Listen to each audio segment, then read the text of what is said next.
Tax exiled. What does it mean to pay zero tax anywhere in the world? Check out this video as Louise and I discuss that very subject.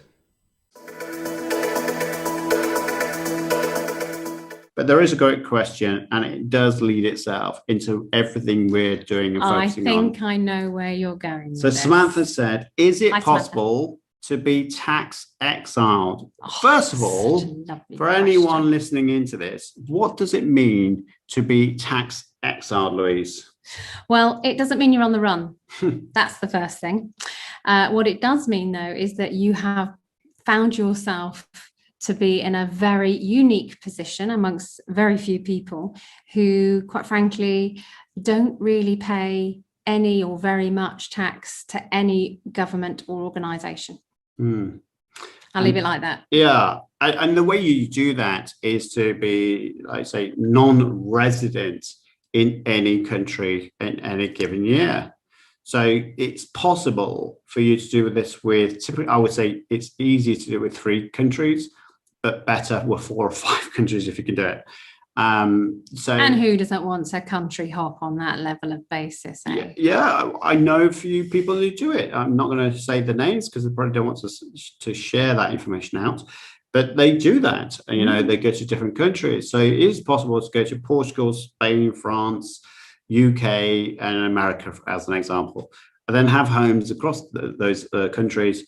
And then just say, do you know what? All the income is mine. Not going to pay you any income tax because I'm not resident in those countries.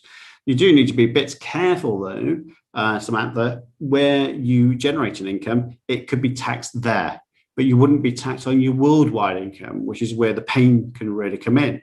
So if you've got investments, then sometimes, like the UK, they will say, well, actually, we want to do a withholding tax, and then you do tax return based on the income generated in that country. So it's not all plain sailing, to be honest, but you know, if you're getting a wage from your limited company per se, then would you be taxed in any country? I think there's genuine good reasons of situating yourself in a tax efficient country or countries and not pay any tax. So the question over to you guys is, if you're watching this channel, would you check your self-assessment tax returns? I think that's the best thing, or your wage slips, and say, well, actually, how much tax do I pay, and could I not utilize that money to have a renegade lifestyle, which it means I'm going to be dusting myself around different countries. And who's that person who worked at KKR and he lived on a boat? Was it what guy from KKR? Or Abramovich? Probably Abramovich. But what you'll hear stories that billionaires will have moored slightly out of maritime locations, 100 meters outside that not just tax jurisdiction, but obviously that country's jurisdiction, just to avoid tax. But then why wouldn't you do that? So basically, what's more interesting is that most countries would run on a nightly basis, don't they, Louise?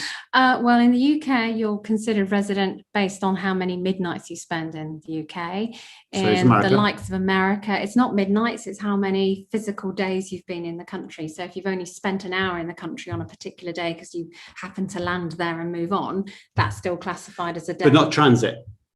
No, not on transit. In certain circumstances, transit is completely ignored. Yeah. So all these are things, and COVID as well, just have been forced to stay in the country. Extension, not a lot. Yeah, but to end this show on, can you be tax exiled? Can you pay 0% income tax? We are proud to say, we're not proud, it's not us, but it's not us bringing you a product that we're selling. Ta-da! Yeah, bang out. It's not like that at all. But it is entirely possible to live in different countries and not pay any income tax at all. So perfect. How dreadful. Before we go any further, I want to explain that there are many live events that you can register for free. There are 4 events that's showing: HK to UK to help people move from Hong Kong to the UK, the Property Expert Panel. If you're a property investor and property developer, this will be very useful for you. Tax Q&A, if you want to ask proactive tax questions in regards to structures and how to mitigate tax in the future. And finally, UK tax return Q&A, as it says, to deal with questions in relation to your tax returns before you submit it to HMRC. Don't forget that these events are live and will be shown on YouTube the day after. So why not register today, start saving tax tomorrow.